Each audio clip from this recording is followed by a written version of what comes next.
All right, listen up, and no one gets hurt.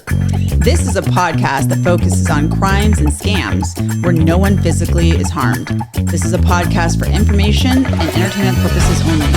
Nothing in this podcast should be taken as legal advice. So listen up, and no one gets hurt. You already said that. All right, well, don't forget to like and subscribe, and in the comments, tell us which scam you'd like us to cover next. Thank you.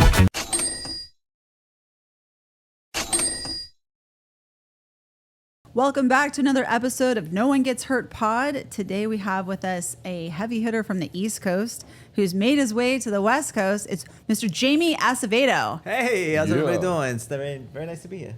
Yeah. We appreciate you coming out, man. Yeah, thanks, man. What's your handle? I am at Jamie Acevedo Comedy, Jamie Acevedo. You got to put the comedy in there because there's another Jamie Acevedo, my dad, and he won't give me the handle, so it's got to be comedy. That's fucked up. Yeah, well, he needs it. So. Yeah, and if you can't tell, he's from the East Coast. Where exactly are you from? I am from Long Island. Yeah. So I am from, I tell people I'm from New York, but I'm from Long Island. And that is a distinction. Yes. I guess it would kind of be like telling people you're from LA, but being from Orange County. It's kind of like that type of thing a little bit. I find when I tell people I'm from Orange County, it's like, oh, Disneyland? Yeah. Oh, the beach? Like, it's like that's the only places that they know. Well, don't forget the show was popular for a while, but that's starting to fade out of the cultural consciousness. But there was the OC for a while. Yeah. And then there was the Laguna Beach show. Yeah, Laguna Beach. The thing I've learned about people who have never been to California, they think the entirety of California is like the Sunset fucking Strip. Yeah. Like they think it's all Hollywood. Yeah. They've not. People don't even know there's mountains here. Huh. That tripped me out the first time I got here. I did not expect that because I've been to places with mountains, but the mountains are like over there. Mm-hmm. Like, you're standing here, you see the mountains over there, but here a mountain is like a part of the thing. There's like a house on the mountain. It's a little bit different, so it's a little bit unique. Like hills. Hills, yes. There's hills and then there's mountains. That's true. Right? Because there's the Hollywood Hills and I think Bel Air is kind of a hill-ish. Burbank, where I'm Beverly from, Hills. I had no idea, like the terrain, or I guess, or, whatever. When I first moved here, I had no idea what to expect. Yeah. Me neither. I'll tell you this. I had no idea. I moved here on a wing and a prayer, not knowing anything. I've been to San Bernardino a couple of times. I thought that's basically LA. So I knew It's greater LA. I knew I wanted to like get involved in the LA comedy scene. So I just went on like Google Maps to look for like apartments that I could afford. And I found one in Orange County. Okay. So when I first moved here, I moved to Orange County and I just put into Google Maps, like how far is that from Santa Monica? Mm-hmm. And I was doing it, over there at nighttime. Yeah. So as the crow flies, it said like 40 minutes. I'm like, I could do that. I take an hour, train into the city here in New York. I got out here. First day I was going out there, it took me 2.5 hours. I said, what the hell did I do? What the hell did Welcome. I do? that was your West Coast welcome. It rained, so it was like that nonsense where I was like, oh my God, an extra hour for rain. That's awesome. Yeah, the crow doesn't fly straight here. That's for sure. The crow is stuck in traffic. The crow is stuck in traffic, and it's going zig and zag, and it doesn't fly straight here. So, yeah. That's funny. Yeah, I know it's crazy because, and also depending on where you live, like, it's considered long distance. I think if you live on the west side and you're dating somebody, in Burbank or something. People have broken up over less. Yeah. My friend was dating somebody in Claremont, and they broke up like over that. Yeah. They call that a long distance relationship. So. Yeah, that's hard. That's a hard thing. So. But you gotta do what you gotta do. I worked in Santa Monica and lived in Orange County for a year. What do you do? I work in human resources. How cool is that? He resources humans. You can apply for that if you want. That's a cool job. They would never in a million years let me be HR. I would be fired the first day. You could do like interviews. You can interview people. Like, hey, what's up? You cool? Like, I fucking hate doing it. I've done interviews. They're nerve-wracking. Yeah, I've been a manager at a warehouse and cool. Fuck that. Yeah.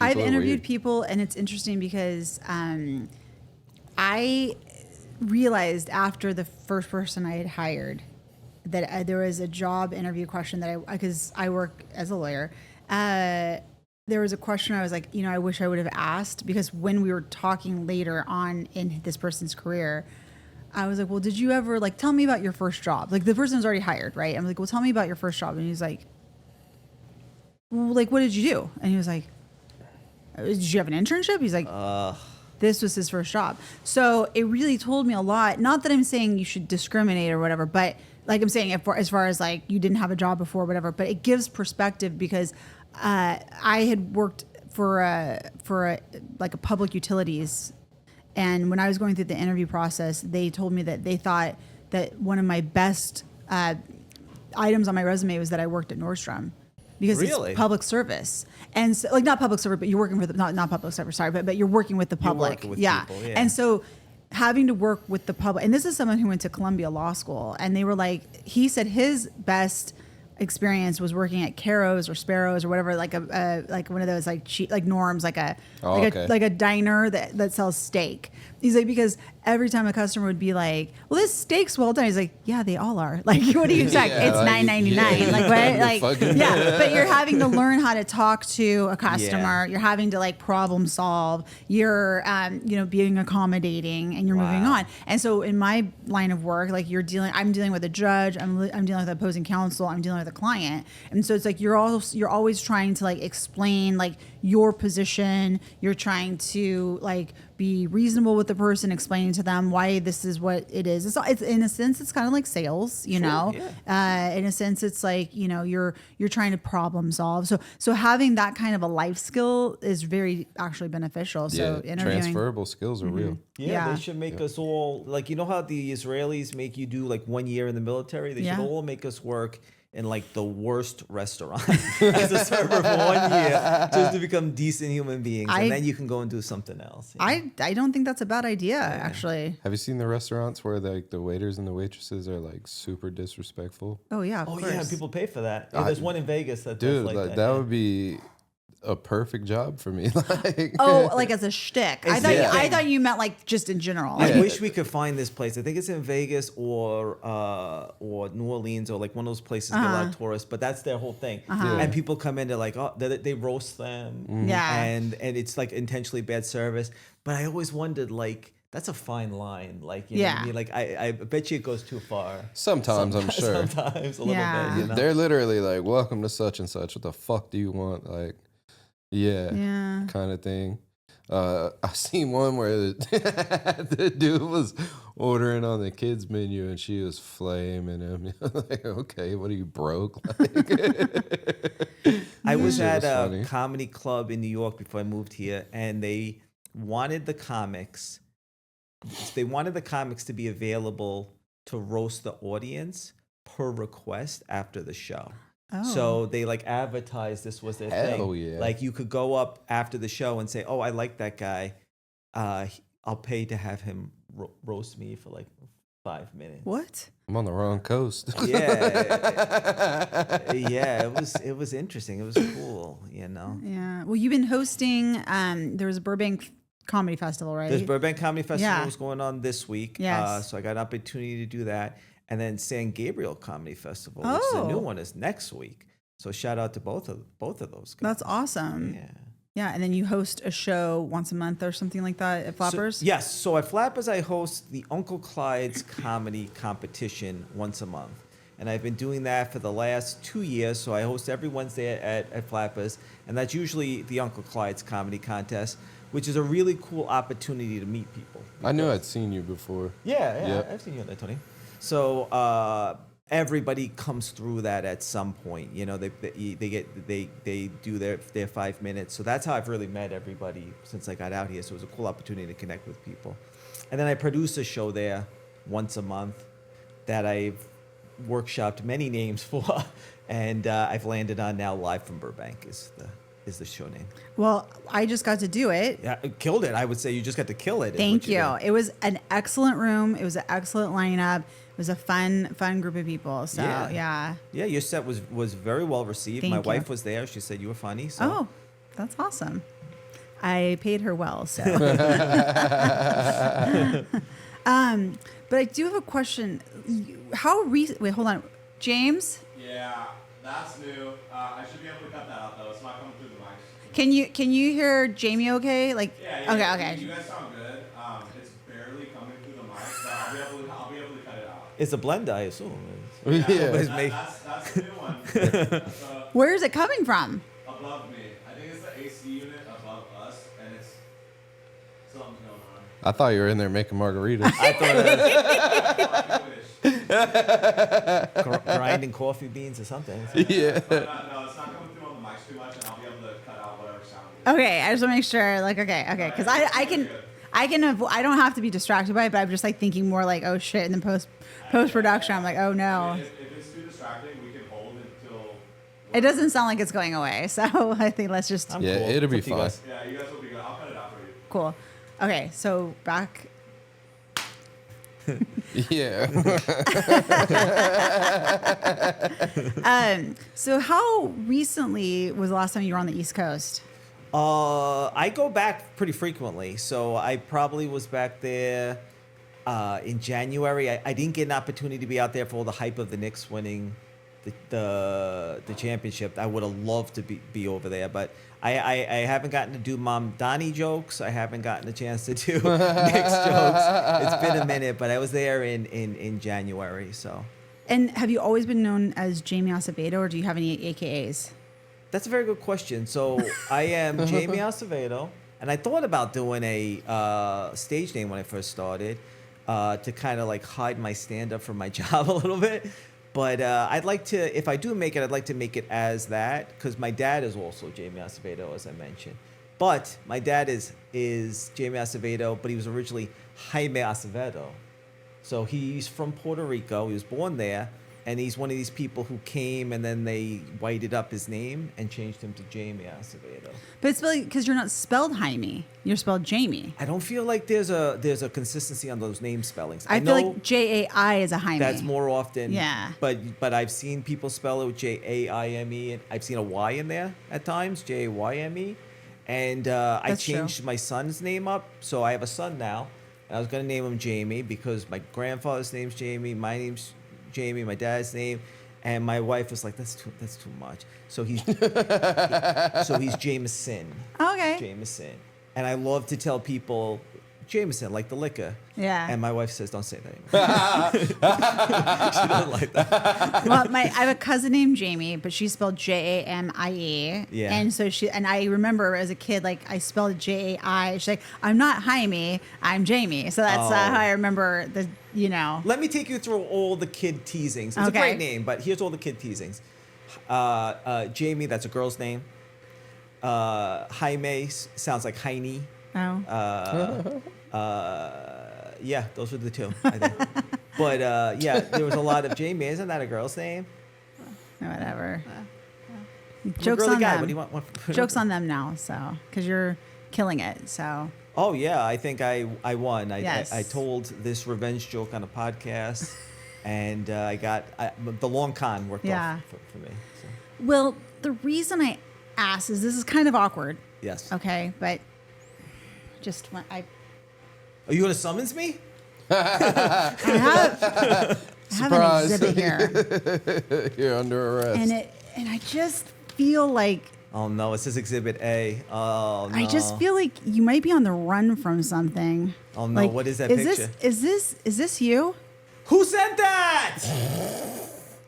I've been getting that picture from everybody this week. Who is that? Who is that? Can you do me a favor and just do a side by side?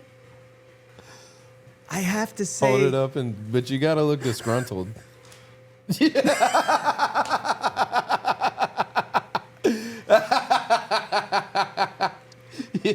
Who is this? Everybody has been texting Your me this fucking picture evil this week. twin, dog. Who is he? This is Agostino Abateo. I'm probably saying the last name wrong, but he is what I would call a Kingpin Really? of Penn State. This is what we're going to talk about today. Oh my God. He does look like me. He Yeah. looks, I gotta say, he actually looks a It's little uncanny, bit, bro. he looks a little bit better than me, but but I like his hair, but He looks like he's got a little more money than you for sure. he does. He's a little slimmer. He looks a little younger, but Well, he is. He's 24. oh, he's 24. Yeah, Okay. yeah. How old are you? 41. Nice. So it's Agostino Abatello. Tapatio.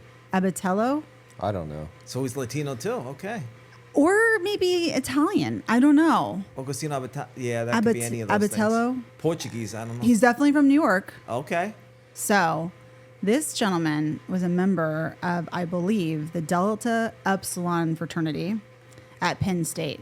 Now, quick shout out that this is an ongoing investigation. These charges are only charges. Everyone here is presumed innocent until proven guilty in a court of law.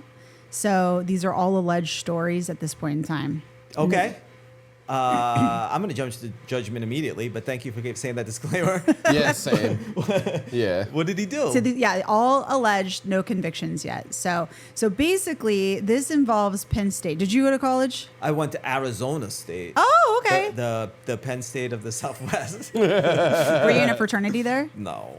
Oh, I was in a sorority, Yeah. but they're very different. Well, you look cool. I wasn't a sorority please. type. But if he could You're get into, not a sorority, you're not a if he girl. could get into a fraternity, I could get into a fraternity. Well, you have to be a girl to be in a sorority. Boys are fraternities. So, yeah. I mean, details, you know what I mean? But, yeah. So, he was in Sigma Chi. My bad. Sigma Chi. So these involve 2 different fraternities at Penn State. There's alleged 14 different people involved here, but Agostino is number 1.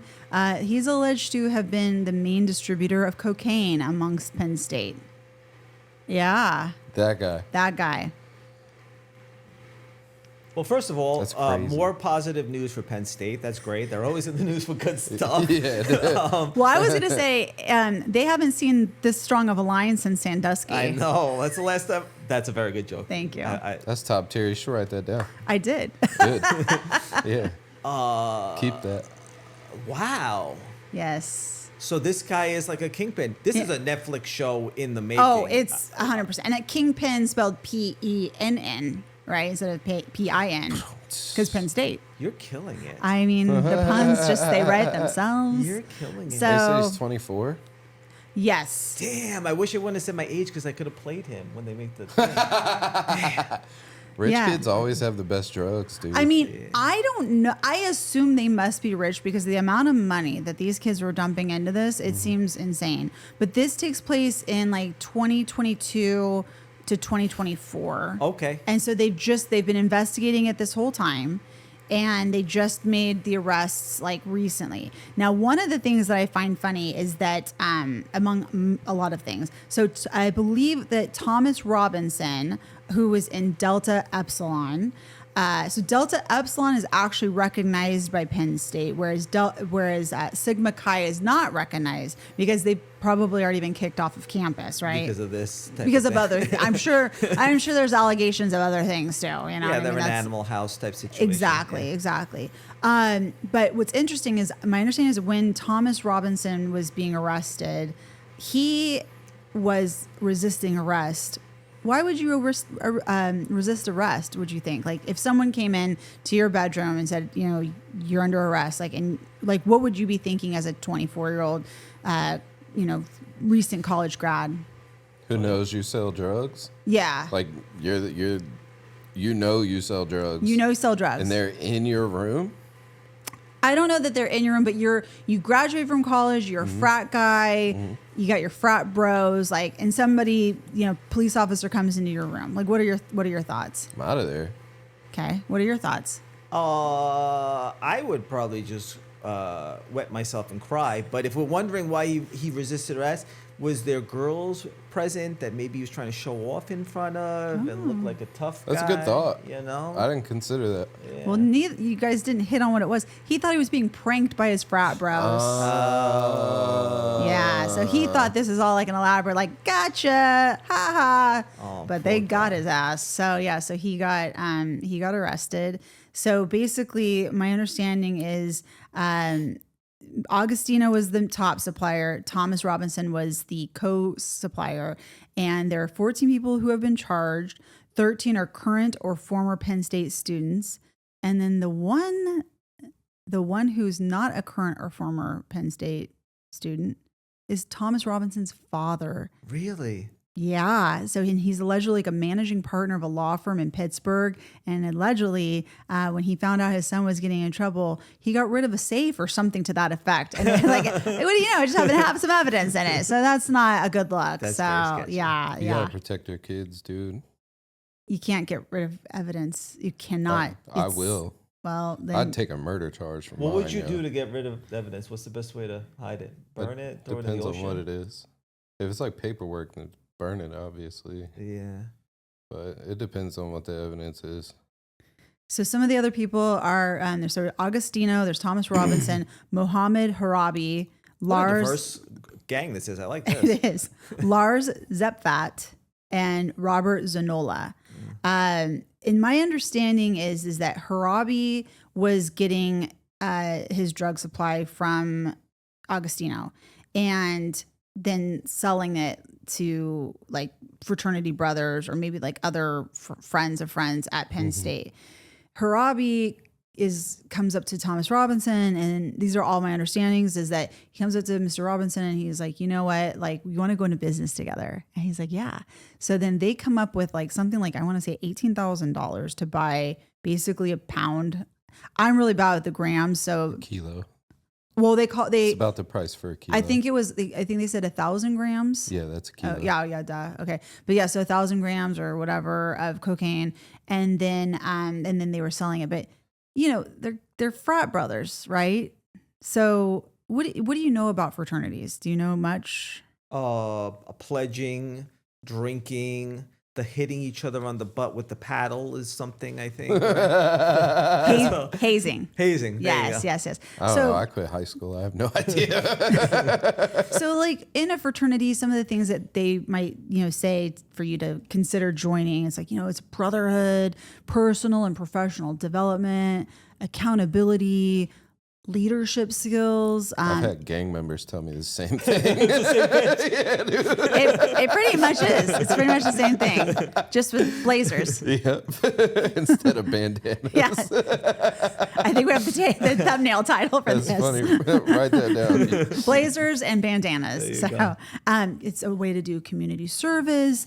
You're a part of something bigger, social skills, and college involvement, which in some respects, that's what this was, because apparently Augustino at Sigma Chi and Thomas Robinson at Delta Epsilon would take the drugs and bring it back to their brothers and their pledges and make them cut it up and put them in baggies so that they could sell it. That's fun. Yeah. That's nice. That's how drug distribution works. What do you think maybe separates these college kids from your street gangs? Like, how do you think that they marketed these things or how they sold it? Oh, wow. Okay. So they're college kids. Well, I'm going to defer. Does anybody have any expertise in this area? Well, or- I know, so I'm asking you guys. So I mean, I don't want to use the term sophistication. But it's somewhere along that level. I think it's like, what's the word I'm looking for? Demographic, I guess. Okay. It's just a different kind of demographic. Different kind of lifestyle. Yeah. Well, actually, it's interesting that you say sophistication, because I believe the Attorney General uses that term. It's a sophisticated drug ring, basically. But they were using things like Snapchat, Venmo, PayPal, in order. Oh, they were Yes. tech savvy. They Yes. were sophisticated. Okay. Yes. That's what I'm But saying. that's also problematic, because that's going to make it really hard for their defense attorney to explain It's away very, very Yes. traceable. $18,000, Yes. $22,000. People think Snapchats disappear. They don't disappear. Nope. They go into a database. Yep. Yeah. All So those penises are still there. Yeah, they are. now Augustino graduated, and I believe he graduated with an accounting degree, which kind of actually tracks. You know what I mean? I don't know what Thomas Robinson's status is, but I started thinking about it. I'm like, Augustino is still involved and he was taking drugs from New York and taking them into Penn State. So I thought maybe it would rise to the level of a federal situation, but it's still a state charge right now. So they did not. Why? Isn't he taking it across the line? Right. So technically, he could be. It could be considered for federal, but it's right now the state is taking it. So they broke state laws too, right? And the state has decided they're going to take this case. Maybe if they investigate it further and there's more egregious acts. Like bigger amounts. I mean, because really, I don't think that, 20,000, 18,000, 50,000, these are very big numbers, but these aren't like 100,000 transactions. So I think maybe if it was more money, it's maybe small potatoes. Small type of potatoes. situation. Yeah. Okay. Yeah, in the grand scheme of like drug dealing, a kilo is a drop in the bucket. Right. Yeah, I think right. what's making this case so notoriety is just that face and how nerdy it is. If it wasn't that face there. Yep, and the fact that it's Penn State, it's like a fucking well-to-do college, and they're fucking behaved college kids, but they're fucking slinging a kilo of coke. That just makes it more interesting. Yeah, people like to see that like juxtaposition. So you see that nerdy face, you hear about this sophisticated coke operation. People are like, oh, that's kind of interesting. You see somebody in like a fucking hood or like a barrio or something, and they sling a fucking key of coke. Nobody takes a second look. Nobody takes a second. But then if that guy's teaching law at Penn State, then now you have a reverse contradiction there. Yep. One of the other things that was interesting was, I guess, he would loan money to people too. So one of the fraternity brothers wanted $1,000 to go to spring break. So he loaned him $1,000, and then what do you know? His fraternity brother couldn't pay him back. So allegedly, he was like, "Well, the way you can pay it back is by running drugs for me." So Reasonable. yeah. So he was I think he was running a pretty decent scheme there. It's a pretty decent scheme. I'm gonna say, where does this go? Because I don't know if this kid can enforce the collection of that. Like, what is he gonna do? Yeah, I don't know. If they called his bluff, I don't know. I don't know. It's America. I'm sure he had a Well, gun. if you tell me, Tony, if that kid showed up at your door and said, "I'm gonna break," I'll do it. I'm gonna break your kneecaps. Face the camera. I'm gonna break your kneecaps if you don't pay me back my $1,000. But remember, it's America. He's probably got a handgun. Are you gonna buy a kilo of coke? Oh yeah, I have a handgun. I'm gonna break your kneecaps if you don't pay me back $1,000. I'll punch him in the face. Yeah, I think it's not collection is where he needs to work on in his routine. So, I will hit a man with glasses. I wear them too. but then I was thinking, like, let's say, like, even if he doesn't beat the charges, I kind of feel like he's kind of created his own MBA program in a sense. You know what I mean? Yeah. It's like with a side interest or like a minor, if you will, in chemistry. Because I mean, he's doing accounting, he's doing finance, he's doing a supply chain, right? Do we know if he was doing the blow? I don't know about that. But yeah, so supply chain, marketing, sales, networking. Oh yeah, transferable skills For sure. Statistics, chemistry. Yeah. Is that his mugshot? No, I don't believe so. Okay. It sure looks like it. Yeah. That's his LinkedIn profile. I think. I don't know. Yeah, I don't know. Originally, I guess he did not turn himself in when he was supposed to, but then the following day he did. So I don't know if Fair that's enough. from that, but yeah. So. I have to ask this. Now, did you stumble upon the resemblance on happenstance? So I like to think of it this way. I try to find stories that fit the guest, right? I know that. And so I'm not going to lie. I was having a little bit of trouble. I was like, I'm not sure. And then this happened and I was like, holy shit, this is insane. New Yorker, I don't think you look like him, but you look enough like him. Could be in the same family. Yeah, for sure.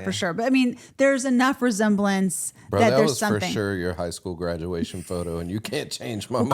College. This guy's 24. He looks young. Yeah. He looks very young. Yeah. So, But yeah, that's a good story. You know what I was thinking about was, like you said, like he could have his own MBA program. I see his trajectory as, like, you know how Shane Gillis got fired from SNL and then they invited him back to host? He's going to get arrested, and then they're going to invite him back to be like the professor of economics. Because, I mean, he kind of is doing it, you know? Yeah. So they say he regularly traveled between Philadelphia and New York to obtain large quantities of cocaine. Him and Robinson. Between where you said Philadelphia and New York. And the dad is a 59-year-old Pittsburgh attorney, managing partner. He after his son was arrested, he took steps to conceal evidence, including a safe containing drugs and cash. He is charged with felony tampering of evidence and hindering apprehension, obstruction of investigation. His lawyer says he didn't know what was in the safe and didn't know his son was involved in drug trafficking. And when he came to help clean out his belongings, he just did it because Thomas was being expelled. So that's why he cleaned it out. Just, standard. What? I mean, you're like, wait, my son has $20,000 in just cash and coke. I mean, I'm pretty sure my mom would be freaking out if she saw even $10,000, like $4,000 in cash. My mom would be like, what are you doing? As a 24-year-old or a 23-year-old, like, would be freaking out. Even today, if I had that kind of cash just sitting around, my mom would be like, what are you thinking? That's not a smart thing. So, yeah. How did he get caught? What we call CIs. Do you know what a CI is? Confidential informants. Yeah. Good job. Yes. The snitches. Yeah, Well, the stool somebody got pigeons. caught and then moved up the chain. So my understanding is that I believe somebody got caught in around 2024. One of the lower dealers. That's my understanding. I don't know which one. It's all confidential. But they allegedly provided information. They did the testing on the drugs to confirm that it was actually cocaine. And then they actually did a controlled buy with the confidential informant. Yep. And he was actually selling cocaine up through February of 2026. Wow. So, yeah. Allegedly. But yeah. So he's the kingpin. There's nobody for him to flip on now. It's just. He's the big dog. Yeah. So, and apparently he was asking people because he knew people were getting arrested. And he was like asking them, please don't turn me in. Please don't turn me in. But I'm thinking like, you're the big guy. You're gonna somebody's gonna roll. Yeah, this doesn't seem like a ring that has a real code of silence. No, not at all. They don't seem very gangster about it. Not a lot of omerta going on in this. Not in the slightest. They probably all flipped immediately. Yeah, they did, bro. Yeah, there's not an actual total yet that's been released as far as how much they believe that was completely done in sales. But it's, tens of thousands of dollars at least. So yeah. And then it's funny because I don't know if it was a police officer or if it was an attorney general or whatever, but they're like, and for those parents out there that are wondering about their kids at Penn State, just know that this sort of thing happens all over. I'm like, oh, that's reassuring. Like this happens in every city, in every state in America. It's like, well, I mean, it's true, but this is perfectly normal. Yeah. So yeah, but I think that let me see, because I wanted to say what kind of they're being arraigned, held without bail. And then we don't know about what they're looking at in terms of like sentences because it's still so in the beginning. What do you think? He's going to get slapped on the wrist because of his age and respectability? Or what do you think he's going to get? It's a complicated thought process because my first thought is like they want to make an example out of him, right? They don't want this sort of thing to happen again, right? And the governor, most likely, I think, is probably going to run for president. That's my guess. And so he probably wants to look like he's tough on crime, especially like, kids that maybe are more affluent, not, the lower income kids. Like I, take it seriously among anybody. And so I could kind of see it going there. But I could also see he's probably never been in trouble with the law before. You know what I mean? And as long as no one got hurt. The name of our podcast. I mean, I think it'd be a situation where they probably will, it might maybe like a 6-year situation, maybe down to like maybe he serves 2 to 3 years and then probably community service. I definitely think there will be a Netflix series. I definitely think there will be like a documentary on it. I believe there's going to be multiple things going on. So what about the dad? You think the dad's in trouble? Oh, the dad. Oh, absolutely. Dad's gonna get disbarred. Yep. I can almost guarantee he will get disbarred. Yeah. Well, okay. How about this? if he's found guilty, because right now he is believed, you're innocent until you're proven guilty. But I think if he's proven guilty, he will be disbarred. Destroying evidence is like a big deal. Especially if you're a lawyer, you should know, like, right, knowingly destroying evidence is a big intended deal. To destroy the evidence, then Yeah. I think he's going to be in some serious. He's going to be disbarred. I don't know if he'll do time per se. 59 probably spotless record, so probably maybe a year. I would think. Yeah, that'd be maybe my some guess. probation. Yeah, probation. But he's getting fired from his firm. He's not going to work again. I don't think this guy's getting any time. Really? He's going to tell on his distributor. Oh, the bigger dog. For sure. He did change distributors. So apparently they were getting their drugs from Philadelphia originally. And then that person started ghosting them. No reason why. And then he started getting his drugs in New York. That's two bargaining chips. Even though he's not doing business with him anymore, he was. Right. So, yeah, I don't think he's going to do any time. It's definitely maybe a little witness protection. It's definitely a felony, whatever it is that he's looking at. For sure. Yeah. He'll probably get the felony, but then they'll give him like 3 years of probation and then like some sort of restitution type of situation. Yeah, I don't think he'll see too much time behind bars. Yeah. So one of the things what I researched was that he's facing potentially substantial state prison exposure if convicted of the major trafficking, conspiracy, and corrupt organization charges. But that's like the big ticket item. I guess the other defendants that are charged with misdemeanor possession, paraphernalia, they're looking at possibly like 1 year and a $5,000 fine. That paraphernalia one is the one they get you on. It will get you. Is that what you said? Yeah, that's what they got Tommy Chong on. Remember, he went to jail for the paraphernalia. Oh, I don't know. I never got caught with drugs. I had a quarter pound of weed in the car the night I got arrested. Never heard anything about it. Yeah, I know. I'm sure they did. They smoked that shit. One of his nicknames is Pablo Pledge-Scabar. That's funny. That's nice. Yeah. That's nice. Yeah, that's a good that's a good trademark. Yeah. Yeah. So, okay. So some of the charges will be like conspiracy, corrupt organization, unlawful proceeds, and possession of paraphernalia.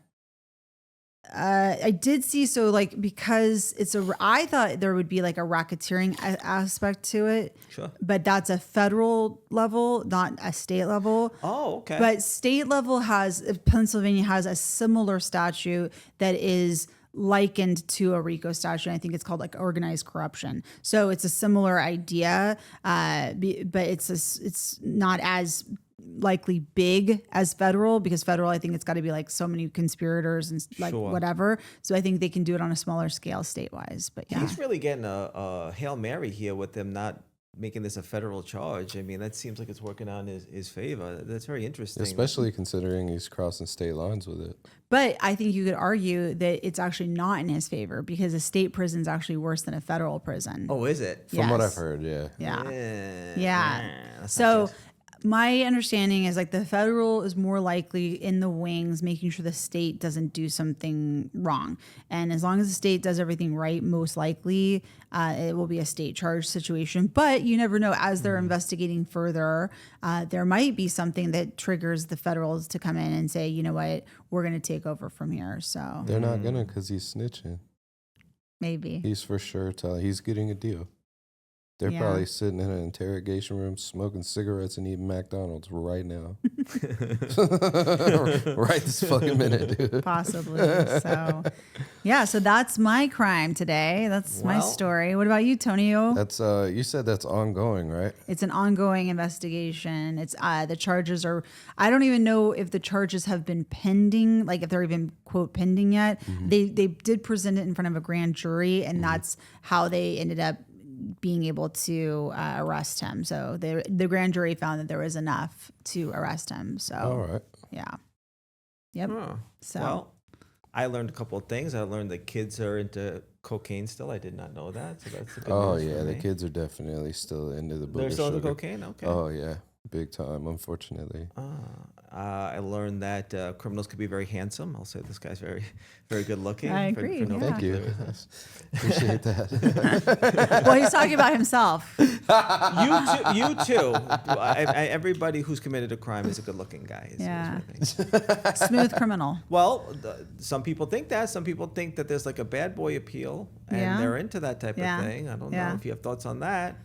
Yeah, I mean, sure. I think there's a certain aspect of like, oh, he's a bad boy, but he's nice to me. I think that a lot of girls like that, you know. You think this kid is cleaning up right now because of the notoriety for things? If he were to go out he's there, he's arrested, and when he he's- gets out, he's you not- think Is he behind bars? he doesn't have bail. He couldn't qualify for bail. you think women are going to be like, oh, he's the It depends, bad bro. If he boy. doesn't snitch, maybe. Oh. Yeah, but if he tells it, he ain't getting no pussy when he gets home.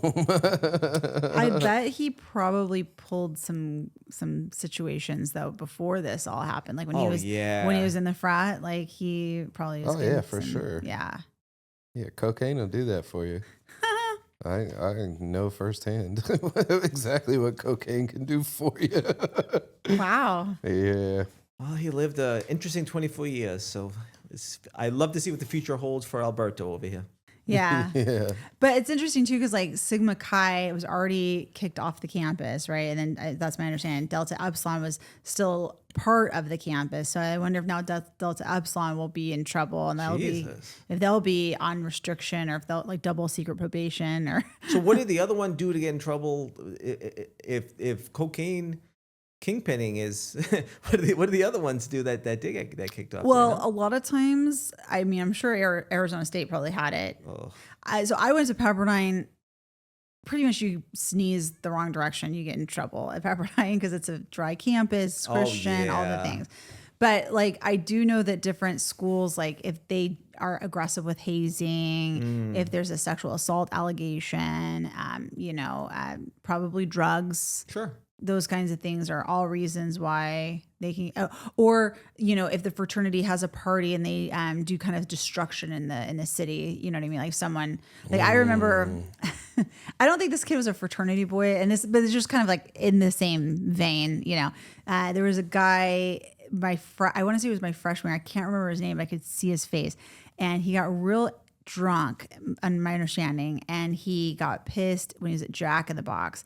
And for whatever reason, I think like the radio thing that you talk into, like they couldn't hear him or something. So he got out of the car. He was with his friends, and he punched the Jack in the Box like speaker. Right?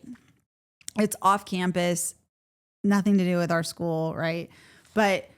And this is the 90s, so I don't know how they were able to figure out, but they were able to, probably because there's not very many kids in Malibu. You know what I mean? Like drunk and ordering Jack in the Box, right? That's probably their number one clientele. But they figured out it was him, and he didn't get expelled, but he got like probation. So, but like I think second semester he couldn't be at school, so he had to come back sophomore year that way. But my point just being like, the school will find out that something bad happened in the community. And if you're in a fraternity and the fraternity is at the like, if it was a fraternity sanctioned event and something bad happened in the community, that could be a demerit against them. So. Sure.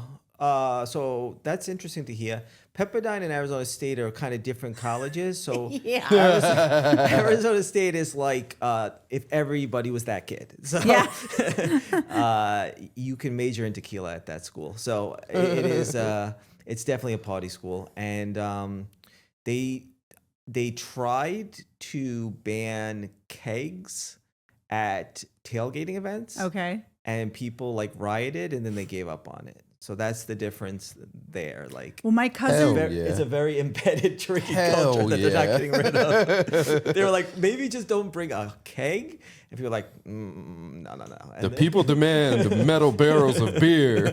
we need our beer in barrel form. Yeah. my cousin, who didn't go to college, his son went to ASU. Yeah. And so my cousin's my age, right? And he's like, I get a call from my son, and he's like, hey, the professor told me I don't need to do any more of my semester because I have the best A in the class. It's like, they're a month and a half into semester. Yeah. It's like, I go, do I get a cut on tuition? He's like, what do you mean you don't have to go to class anymore? He's like, I don't have to go to class. That sounds about right. Yeah. So like basically he was a month and a half into the semester and the professor's like, you're doing so good, you don't have to come back to class. Yeah, he probably was a good-looking guy, and he's like, go out there and use your time more effectively. It's a fun school. I mean, it's they are frequently a number one party school, but that's not the only. They have other records too. They're also frequently top 5 sexiest alumni school from Playboy. And that article comes out once a year, and I always take it and I send it to my wife, and I'm like, this is because of me.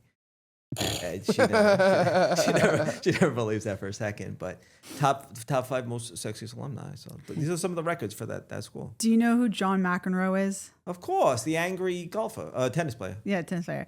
So he was a very good tennis player in the late 70s, early 80s, let's say, right? Mm-hmm. And he decided that he wanted to go to college at Stanford.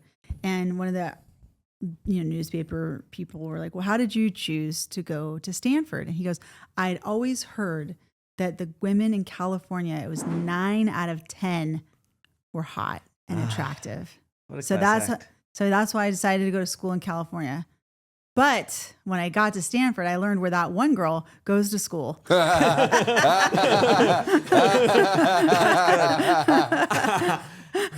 fucking comedy. Johnny Mac. Yeah, that's fucking He's funny. a New Yorker, right? He is. Yep. Yeah. Is he from Long Island too, or no? I don't think he's from Long Island, but he's Okay. always at the Knicks games. Yeah. He's always in Adam Sandler movies. So, Yeah. So, yeah, that's kind of funny. But yeah, no, Pepperdine is not a party school, so yeah, not even close. Now, on the other end of it, my brother went to Cal State Long Beach, and I think I told you this when Timmy was on the podcast.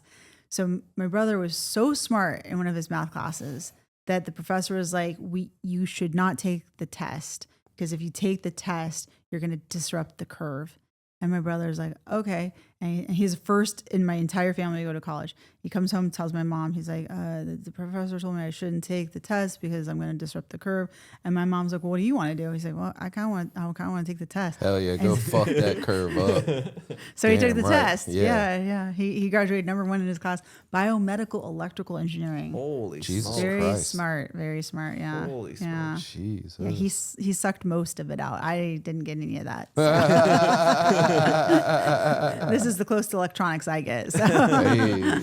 Anyways, yeah. So what's your story for us this week, Tonio? I have a question for you guys. Let's go. All right, here's this scenario. You have a warrant out for your arrest. 2 of them, actually. Right? The police track you down to your job. You work at a power plant. That's relevant, really. Kinda. But you work at this power plant. The police track you to your job. You intend to flee. What do? Where do you go? Do I have the power to flee? Oh, power plant.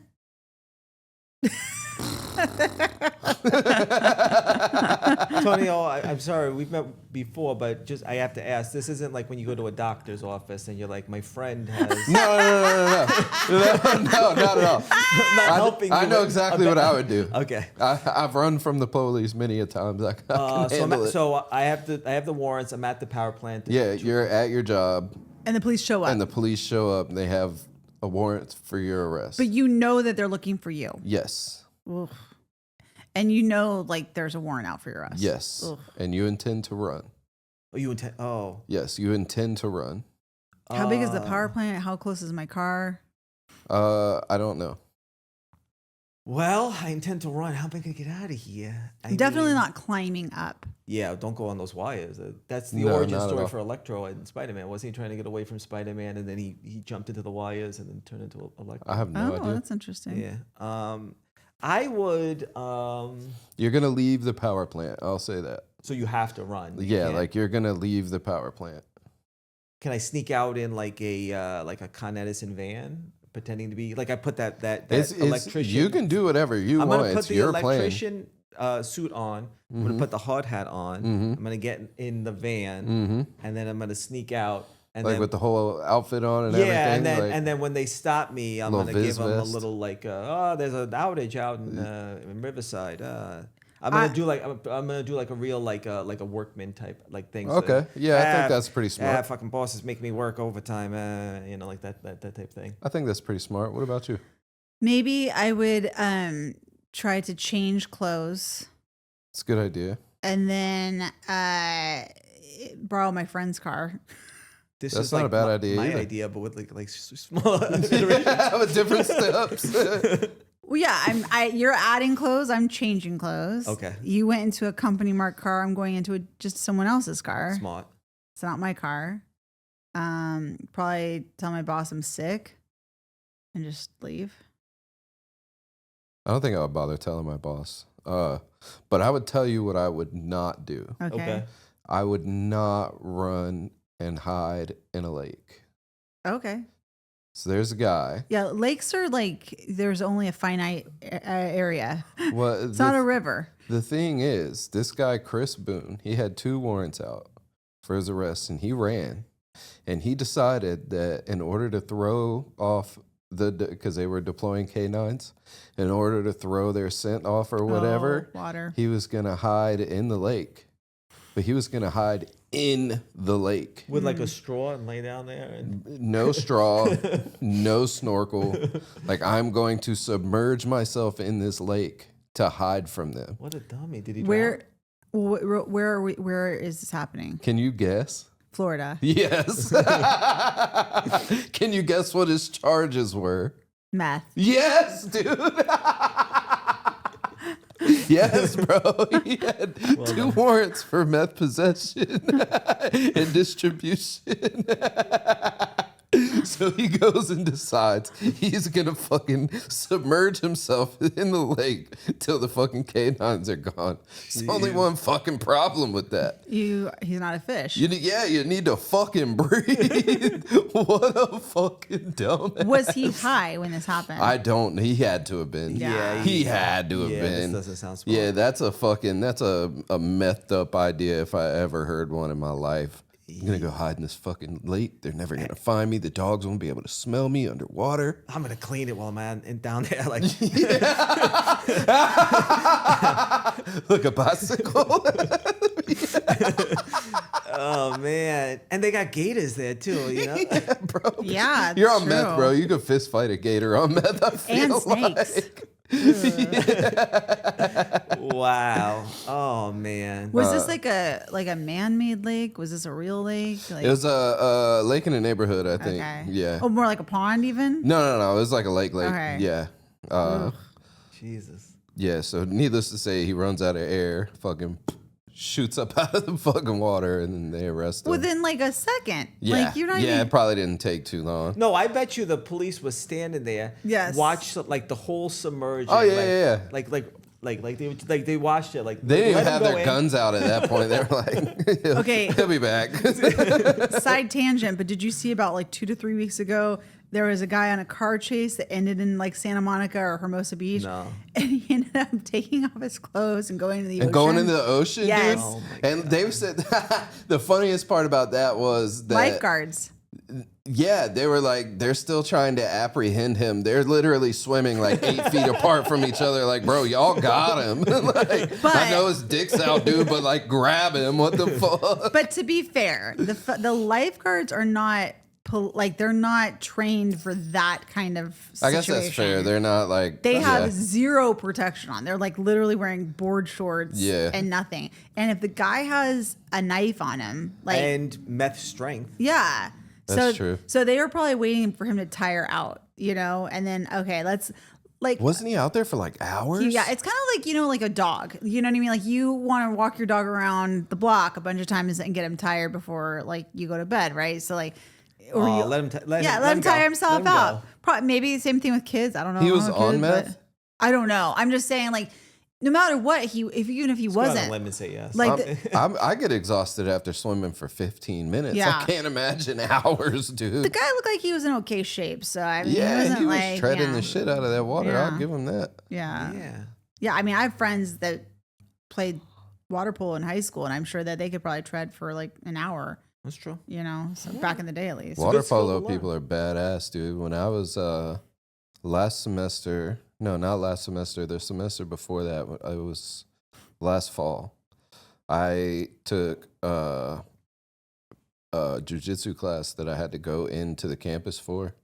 And it would be fucking 6:45, 7 o'clock in the morning, and they're already in the water doing drills, and it's like fucking 50 degrees outside. Fuck that. That's amazing. That's how I got the name JJ. Is my friends on the water polo team? They would always call me JJ. I didn't play water polo, but like, Really? yeah, I'm still friends with them to this day. And That's cool. Yeah, they were. Yeah, but it's always kind of odd too, because it's like when you're in high school and you're going to your friend's water polo game and they're wearing underwear, and you're pretty much just like, okay, they're wearing underwear, like cool, you know. That but is a little bit on the line there. do you have any crimes that you want to confess? Do I have any crimes that I want to confess? I don't know if I should confess this or not, but I went through a stint during COVID where I was taking stuff from that self-checkout at Target. Who wasn't? You know, you know, it started out very innocuous. It was like there was nobody working there. There was one thing that was not scanning, and I was like, well, they're making me inconvenient, so I'm just gonna do it. Yeah, but then 'em. it like snowballed into like, That's your tip for ringing up your own groceries, You know? man.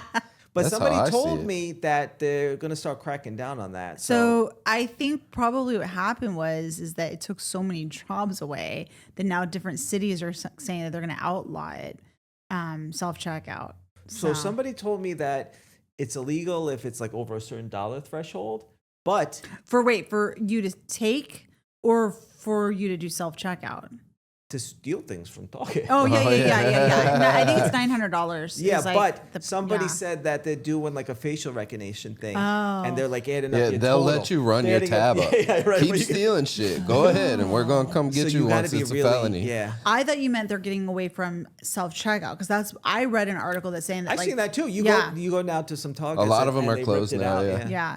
And it's kind of a thing where I think it was a response to, again, the 90s, early 2000s. There was a lot of strikes on like grocery store checkouts. And so like there was a lot of strikes on that. And then I think the grocery stores were like, we're going to do self-checkout because, you know, we'll just have a computer check it out. And then that way, you know, we don't have to worry about people striking. And then, I don't know. But then you lose the personal touch of like, hey, how's it going? Did you find everything today?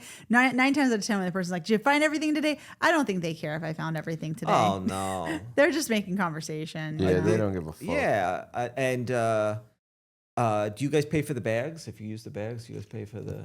No, what bag? I'll be like I'm like carrying like 17 things. Like, I don't need a bag. Like, I'm putting it in the bag. I'm not paying Oh. for it. Yeah, I don't give a fuck.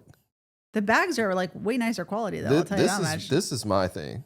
When they first started charging us 10 cents for these funky ass fucking bags, it was 10 cents to get a fucking plastic bag and the paper one's for free. Now it's 10 cents for a fucking I don't know paper when bag. that happened. I don't know when that Fuck happened. you. I'm not paying 10 cents for a paper bag. You ever go to a state where they don't charge for bags, and if you feel like you've gone back into a magical time portal Arizona, before? right? Yeah. Yeah, you Oregon. Go there. Yeah, just like give me all these bags. So like taking them, putting them in my I pocket. I saw David Spade holding up straws like a few years ago, and he's like, I've got some contraband. And then there's this comedian named Mike E. Winfield. He's LA, I don't know. Yeah. He has this really great joke where he's like, I used to work in the grocery store. I worked in the steel section. And people are like, he's like, yeah, self-checkout. He's like, I just watch people steal. So good. Oh, man. I saw this guy perform one time, Mikey Winfield. It was local. It was like a local comedy show, but it was in a tent. It was real rough. Like there was like the audio was breaking down. There was no spotlight. And as he was like number 3. As he's doing his bit, actually, let me rewind.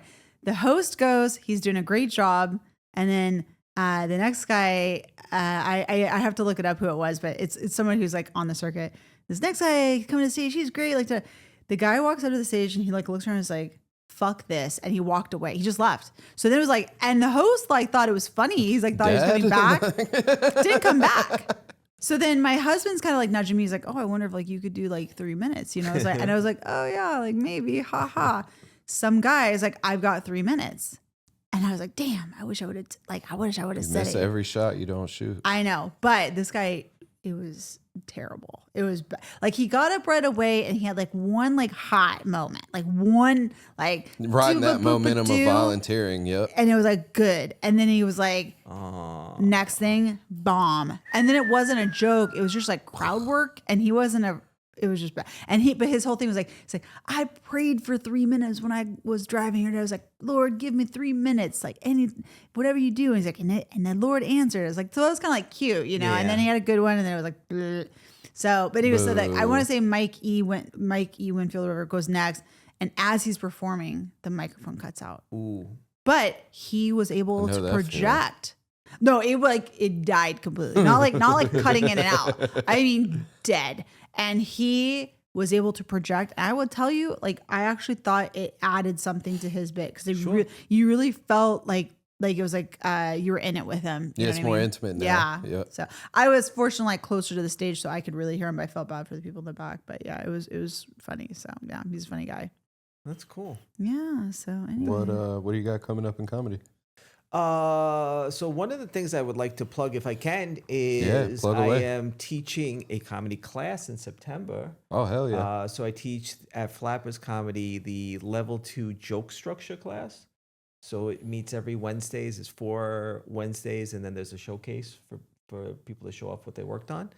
Great for people who are new. We get a lot of new people who don't know how to write a joke, but also people come through that have been doing stand-up for a while and just want to workshop in an area. How would you go about signing up for that? You would go to flapperscomedy.com, and then there's a section for classes, and you would pick the September level 2 joke structure class. You're also hosting or teaching a hosting class too, right? I have been teaching hosting classes. I don't know when the next one is, but there is a really cool 1-day workshop that they do there on how to be a better MC. And we go over mic technique. We go over what your opening set could look like. We also go over how to bring people up and not do it in an awkward way. I was telling him earlier off camera about the show that we did that was outside where it was, I don't want to say anything more descriptive about it, but it was like where the host was doing like 3 minutes between each set. Oh my fucking Don't say God. anything else because the person's a lovely person. It's a fun spot, but it was weird. It was yeah, it was rough. Like I don't have anything derogatory to say, but like he is a bit. He's a little rough. Yeah, he's a little strange. And it just makes it hard when you're like you're like standing on the side of the stage and you're like, okay, this is where. Oh no, okay, it's gonna ask me no, and you're like ready to like go up there and you're just like. And he's literally telling like 3-4 minute stories in between each set. Yeah. Yeah. I think one of the things people don't realize about stand-up is that hosting is a lot of work. Yeah, I hate it. It's dude. like that's fair. I hate it so it's actually so much. like doing a job for the show. So because of that, not everybody wants to do that. Mm-hmm. So I think people assume that like the host must be awesome at stand-up. That's how he got this gig.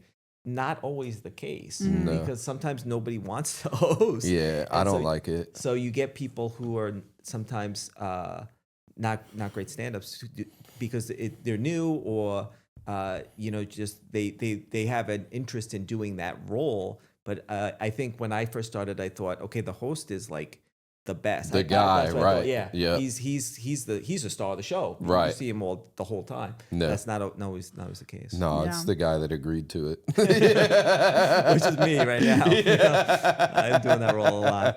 Yes. Well, that was cool. Well, thanks so much for coming down. It was great having you. And just in case if you are on the run. Oh, I need you to sign that. I was actually going to say this is a souvenir for you. If you want to. What if I did like a prison break type situation with him where I met him in the prison and then we face swap style? And you tattoo the blueprints of the fucking prison on your chest.